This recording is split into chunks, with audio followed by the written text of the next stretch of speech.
Angah,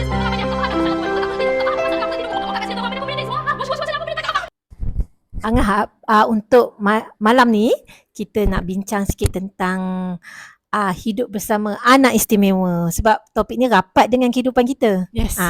Kita orang dua-dua ada. Okay. Sebelum tu, selamat datang ke podcast Anak Beranak. Okay, Cu. Balik ke topik kita tadi. Background sikit lah. Okay, Angah ada adik yang berumur 25 tahun yang diagnosed sebagai autism. Okay, mula-mula ADHD lah, autism lah, bermula sebab 25 tahun kan, dah lama. So waktu tu autism tak dah dikenali lagi. So waktu bawa pergi ke pakar sana, pakar sini, Angah ingatlah trip-trip pergi hospital yang macam-macam kan. Kita duduk di Jerantut. Lepas tu mana ada hospital yang berkepakaran dekat Jerantut. So nak tak nak kena pergi KL. Pergi KL lah mudah sikit daripada Kuantan sebab KL lagi jarak lebih kurang sama. So KL pergi SJMC lah, macam-macam lah, HUKM lah, macam-macam pergi. Tapi waktu tu sebab dia bukan satu benda yang biasa lagi, orang tak tahu lagi. So sekejap ada yang diagnose kata macam ni, ada diagnose kata macam ni, diagnose kata macam ni. Sebab yelah tak familiar lagi kan waktu tu. Tapi dan sekarang kita tahulah dia adalah autism lah kiranya sekarang kan. Ada yang ingat dia pekak ke, dia bisu ke, isu-isu macam tu. Kalau Acu sendiri pula, Acu pun ialah keluarga kita ni memang berwarna-warni sebenarnya. Apa keluarga neuro yang divergent macam-macam ni kan. Acu pula diagnosis autism ni dia bermula dengan aktif. Okay, sebab bila kita pun tahu autism ni adalah kecelaruan neurological yang sangat kompleks ya. Maknanya diagnosis pada yang awal sekali adalah aktif. Masa tu umur dia setahun 6 bulan. Pada setahun 6 bulan dia tak pandai keluarkan apa-apa perkataan lagi. Dan dia tak boleh panggil mak, dia tak boleh panggil abah, mak, umi, ibu, semua tak boleh lagi. Dan tak ada satu lagi perkataan yang bermakna daripada mulut dia. 6 tahun tu pun tak ada lagi. Setahun 6 bulan pun tak ada lagi. Jadi bermula dekat situlah macam red flag awal. Dan dalam masa yang sama, pada masa tersebut kita ikut rutin KK punya pemeriksaan check out tu kan. Dan nurse pun kata macam ada red flag. Dan bila kita buat MCAT, memang ada beberapa yang dia fail lah untuk ikut semua perkembangan tersebut. Lepas tu dan bila Acu throwback balik, pada umur dia 6 bulan, dia tak pandai macam orang lain nak main tepuk amamai. Dan dia sangat tak gembira bila kita main indik-indik kangkung. Itu permainan tradisional kami keluarga kan. Kenapa tak minat? Kenapa tak minat? Dan dia macam takut. Kan. Jadi bila ke KK klinik kesihatan kata macam ada tanda-tanda autism, okey, di situlah mulanya Acu cari maklumat. Cari maklumat. Memang kita pernah belajar tapi waktu tu tak kena sangat kita. Jadi kita baca sebab Acu dulu yelah sekali kan dengan adik betul, kan. Betul. Jadi masa tu pembacaan tu taklah beria sangat lagi.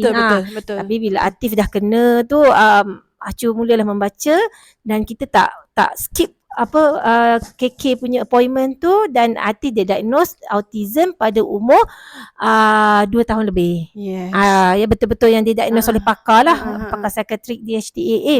Dan lepas pada tu 2 orang lagi anak Acu pun didiagnose tapi dia orang mild. Tapi Acu tak cerita lah detail tentang dia orang ni. Sebabnya dia orang ni sangat mild dan mereka tak suka sangat di reveal. Jadi kita kupas tentang Atif lah. Betul. Sebab kalau kita tahu kan, macam setiap anak autism ni dia tak sama. Tak sama. Macam even kalau Acu kata Acu 3 orang kan, ada 3 orang tu bukannya sama setiap satu isu tu. Dan tak ada cara nak treat. Kalau yang ni macam ni jadi, yang ni akan jadi juga. Tak. Macam Angah adik kan. Kalau adik boleh buat macam ni, dengan Atif boleh buat macam ni. Tak semestinya juga. So dia bergantung kepada individu tu sendirilah. So tak boleh nak kata boleh ni buat macam ni jadi, kenapa tak buat macam ni. Susah kena nak cakap. Sebab tu autism tu dinamakan autism spectrum disorder. Bila kita kata spectrum tu macam-macam warna pelangi tu. Macam pelangi tu macam-macam warna. Dia tidak akan ada satu yang sama, yang sebiji, tak. Betul. Okay, itulah dia punya gambaran kepada mereka ni. Jadi untuk kita sebagai keluarga yang punya anak autism ni, even mind pun kita tak boleh pandang ringan sebenarnya. Betul. Mungkin di dalam dia tu bermacam-macam gelojak yang mereka alami, tapi dia just present sikit je mind di luar, tapi di dalam kita tak tahu kan. Sebab dia adalah kondisi yang sepanjang hayat. Betul. Angah ingat dulu waktu awal-awal Acu rasa waktu tu Atif tak diagnose ikut waktu awal-awal kita pergi kursus autism dekat UIA. Acu ingat tak? Ingat? Kan? Waktu tu Angah yelah dia kena memperkenalkan diri lah setiap peserta kiranya kan. So ada cerita majoriti adalah mak-mak lah, mak-mak ayah-ayah lah kan yang cerita yang ada anak autism. Lepas tu waktu tu Angah adalah seorang je kakak kepada adik yang ada autism. Dan lepas tu ada berapa orang parents datang jumpa Angah lah, yang peserta tu juga tanya macam mana penerimaan keluarga adik-beradik terhadap adik yang autism macam Angah ni kan. So dia macam rasa macam kakak yang pergi kursus ni kan. Sebab mak Angah kan kat Jerantut. So Angah ni termacu, Angah yelah sambil tu Angah boleh belajar sekali lah kan kiranya kan. So sebenarnya kita boleh nampak kat situ keluarga yang ada autism ni kan, dia sangat memerlukan support. Sangat. Sebab dia sangat dalam phase yang tak tahu macam mana nak buat kan. Macam yelah satu condition yang kita tak boleh nak predict macam mana. So nanti dah besar macam mana, boleh ke uruskan diri sendiri.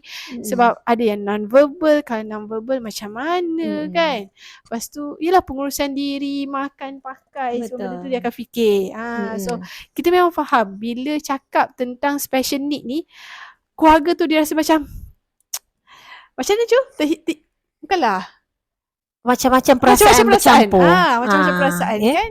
Itulah kan macam bila bercakap tentang adik-beradik ni kan, Acu pernah juga di fasa yang fokus sangat dekat Atif. Sampai bukanlah mengabaikan yang lain, sampai kadang-kadang kita terlupa yang dia ni ada adik-beradik lain sebenarnya. Betul. Ada juga fasa tu pada peringkat awal dulu yang macam kita terlalu fokus kepada dia autism sangat. Yelah, nak treatment macam-macam kan. Appointment kan. Jadi kita sampai terabai juga adik-beradik yang lain ni. Macam kita terlepas pandang lah kan. Hinggalah ada abang sulung dia lah, si Amjad pernah cakap macam ibu kita ni tak macam keluarga orang lain lah. Orang lain macam pergi makan restoran macam pergi melancong tu je lah antaranya kan. Pergi makan restoran sama-sama. Ngapa kita tak macam ni? Kita ni ada Atif, jadi kita ni terhad dia. Terkongkong ya semua perkara. Acu tak marah dia kata macam tu sebab itu yang dia rasa. Betul, itu reflection. Reflection. Acu tak adalah kata dia awak ni mulut celupa ke kurang hajar. Kita boleh kata anak macam tu kan. Maknanya saya kata satu membuatkan Acu terfikir balik, betul lah. Aku ni ada anak yang lain lagi yang perlu diberi perhatian sama sahaja dengan dia tu.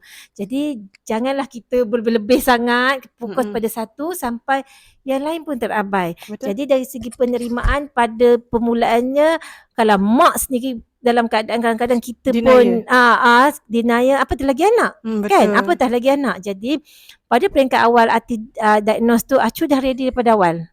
Dah ready daripada awal, dah beli buku-buku untuk abang-abang untuk baca. Lepas tu kami bawa dia pergi tengok movie yang berkaitan cerita tentang autism, Reda masa tu kan, cerita movie tentang autism. Jadi abang-abang ni dah bersedia yang adik dia ni sebenarnya special. Tak macam adik orang lain, tak macam adik kawan-kawan dia. Jadi penerimaan mereka Acu nampak lebih mudah, walaupun ada beberapa kali mereka mempersoalkan mengapa tak macam tu, tak macam ni. It's normal bagi Acu kan. Tapi persediaan awal tu dah diberi, dah ditunjukkan kepada mereka. Dan sampai satu tahap bila dah masa sekarang ni lah Acu rasa diorang, Acu nampak dan Acu rasai dan nampak daripada hasil mereka. Macam Amjad sendiri, mereka tak malu untuk mengaku adik tu autism. Dan boleh bawa ke tengah, boleh bawa ke sini, boleh tolong ibu bawa pergi sekolah, ambil sekolah dan sebagainya. Dan boleh bawa jumpa dengan kawan-kawan dan dia tak pernah malu untuk mengakui adik dia autism. Betul Cu. Itu satu penting sebenarnya. Sebab kita nak bagi penerimaan terhadap tu. So kalau kita sendiri susah nak terima, mak ayah nak terima, apatah lagi adik-beradik dia. So dan harapnya supaya adik-beradik tu tak nampak sebagai yang autism ni tadi sebagai beban pula pada orang. Sebab dia ni lah kita tak dapat ni, sebab dia lah kan, sampai dia macam tu. Dan benda ni memang tak dinafikan sebab benda tu baru terjadi kat kita dan kita tak pernah tahu. Memang kita pun dalam learning process. So sama juga dengan anak-anak yang lagilah tak faham lagi kan, kecil lagi. So diorang lagi tak faham. So lagilah diorang kita kena ajar, kena bagi diorang faham semua benda ni. Supaya penerimaan tu at least biarlah berlaku dalam keluarga kecil dulu, lepas tu barulah boleh ke seterusnya keluarga yang besar. Betul. Satu lagi yang saya isu penerimaan lah Cu. Alang-alang kita sebutkan penerimaan. Daripada keluarga kecil kita kepada keluarga yang besar sikit, makcik, pakcik ke atuk nenek ke, dan seterusnya pada yalah tempat duduk kita, taman, setaman kan. Kalau nampak anak-anak kan, macam kita ada seorang kat sini kan, nampak dia berhenti tepi jalan ke apa kan, angkat je lah tangan. Yang angkat tangan kita angkat tangan. Macam tu. Tapi kita tahu yang dia ni special ni, kita kena jaga-jaga juga. Kita pun jaga jugalah kat dia sebab nampak kalau dia macam bahaya ke main cross di jalan, kita tak boleh kat situ. Kita bagi tahu juga. Sebenarnya mak ayah yang rasakan, yalah keluarga yang ada diperlukan support macam tu. Dia sangat perlukan sebab kita takkan dapat mampu mengawal anak yang yalah yang dan kita pun usia semakin tua. Dan diorang semakin makin remaja kan, macam adik Angah 25 tahun. Tenaga dia tu kuat. Dah semakin kuat dengan kita ni dah makin tua, tak mampu dah nak kawal. So memang kita perlukan satu support system yang sangatlah boleh membantu sebenarnya. So dalam kes ni Angah rasa tak salah untuk kita cakap yang kita memang perlukan bantuan. Sangat. Kita memang perlukan bantuan. So tak adalah rasa macam merendahkan ego kawan. Tak, memang kita perlukan bantuan. Sangat. Memang perlukan bantuan dan support daripada orang lain. Angah alhamdulillah lah, macam keluarga kita agak yang membantu. Membantulah dan memahamilah. Ya tak ada istilah macam blame. Keturunan kami tak ada macam ni, ngapa awak perkataan-perkataan yang mencucuk jiwa dan raga tu tak ada. Mak ayah dia dah sedih dah. Tahu sedih. Ada satu yang kelainan yang ni kan, yang tak tahu macam mana akan berlaku. So, jangan ditambah-tambah lagi. Jangan ditambah. Okey, jadi setakat ni keluarga kita alhamdulillah tak ada. Sikit-sikit tentang mereka tak faham tu biasalah. Biasa. Sebab kita pun tak faham dulu. Kita tak faham. Betul. Jadi it's normal. Jadi tugas kita bagi mereka faham. Betul. Keadaan dia macam ni, kerajaan dia macam tu, kita yang bagi faham. Tapi setakat ni mereka memahami. Tak ada yang kata sebelah Pak Cu ke sebelah Cu kata keturunan kami gini, kami macam ni, tak ada. Masing-masing kata tak, baiklah inilah ujian, kita kena redha nak buat macam mana. Dan mereka treat Atif macam orang lain, diraikan. Biasalah balik kampung dia nampak orang dia nak panjat naik motor, dia panjat je naik motor. Tak kira lah itu pakcik dia ke siapa ke. Jadi dia orang kadang-kadang baru sampai pusing seround dulu, hantar balik Atif, tak ada masalah kan. Dia puas hati turun lah kan. Jadi penerimaan daripada keluarga ni adalah satu perkara yang sangat penting bagi keluarga yang punya anak autism ni. Maknanya mulakan daripada keluarga kecil kita dulu. Barulah kepada yang lebih besar kan. Macam anak-anak acu yang baru meningkat remaja tahu je lah kan. Memanglah siapalah yang takkan rasa macam mula-mula tu perasaan campur baur bila adik pergi McDonald, sekarang pergi menjerit guling-guling. Dulu kita makan McDonald, sekarang kita tak makan dah kan. Pergi ambil makanan orang atas meja, orang makan KFC, ambilkan chips orang atas meja makan kan. Jadi untuk minta maaf ya adik saya ni autism, minta maaf ya adik ni autism ni zikir biasa. Betul. Bagi keluarga yang ada anak autism ni. Jadi untuk anak kita yang remaja nak menghadapi benda tu memang tough. Jadi kita kena secara terbuka lah. Mak ayah jangan tekankan sangat. Maknanya janganlah kita kata awak mesti tu, awak mesti ni, awak mesti tu. Tak apa, dalam proses dia nak rasa tak puas hati, kita dengar je lah. Kita dengar je. Itu je. Mulakan daripada keluarga kita dulu, barulah pada masyarakat dan komuniti. Acu tertarik ada satu cerita di Facebook lu Acu pernah baca. Di barat lah, orang yang pertama didiagnose autism. Acu tak ingat nama dia, macam mana semangatnya mak dia bantu anak dia, hantar terapi, rawatan dan sebagainya. Mak dia ni satu figure yang sangat penting pada dia tu. Orang yang pertama Acu tak ingat, nanti kita cari balik. Lepas pada tu dia dah tua, umur dia dah 70 lebih masa tu kan. Wartawan tu kata dia nak pergi temu ramah individu tersebut. Tetapi bukan senang. Bila masuk je ke kawasan perumahan tersebut, jiran-jiran dah tanya, awak nak buat apa dengan dia? Awak nak temu ramah apa? Awak nak buat apa? Awak nak tu, jangan buat-buat yang tak baik tentang dia. Kalau saya tahu awak buat tak baik tentang dia, jaga awak. Wow, wartawan tu kata, Wow, satu kampung menjaga dia. Yang pada umur dia tu 70 lebih dah ngah. Satu kampung melindungi dia. Betul. Cerita tu memang macam sangat inspirasi. Betul. Betul dah. Yalah. Betul lah kan, macam satu kampung kalau nak membesarkan autism ni kan. Tapi memang bila baca cerita tu inspirational. Tak pun memang rasa sedih. Betul dah. Yalah. Kan, betul tak? Sangat inspirasi cerita tu. Maknanya bagaimana masyarakat itu non-Muslim lah.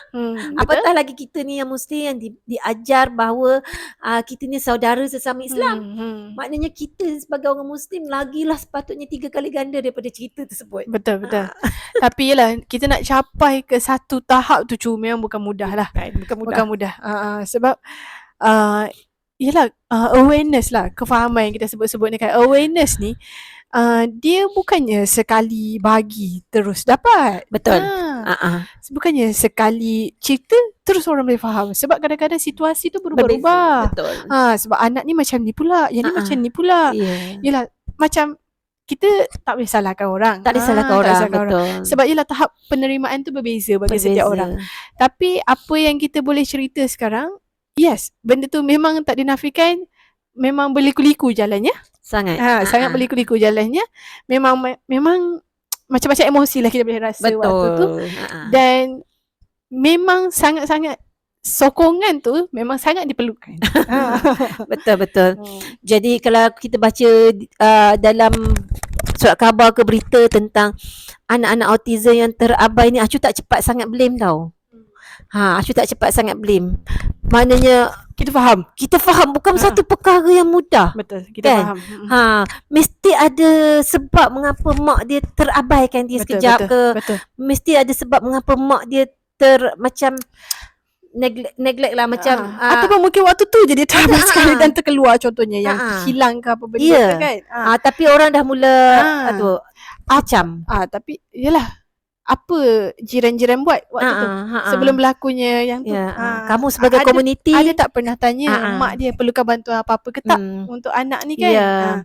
Acu kan ada pengalaman tiba-tiba dalam grup jiran naik kata ini anak siapa, keluar rumah ni pukul, mengapa izinkan anak pukul 3.30 dah keluar rumah. Bukanlah kita izinkan, tapi kadang-kadang kita terlepas juga. Betul. Kan. Tapi selepas kita explain mereka faham lah kan. Yalah, tapi waktu tu kan awal-awal tu kan. Tapi yalah, jadi bila berlaku apa-apa kes jangan cepat sangat nak judge. Betul. Itu je. Okay, Jo. Rasanya kita sambung untuk next pula. Episode pula. Kan sedap sangat orang dengar ni. Tangan kita orang pun dah macam apa dah. Okay, kita jumpa lagi InsyaAllah next week. Sebelum tu jangan lupa untuk subscribe dan like dan komen lah apa-apa yang nak share ke apa-apa kan. Supaya kita orang pun makin bersemangat. Dan insyaAllah dapat berikan manfaat pada yang lain lah. Itu sahaja. Assalamualaikum. Bye.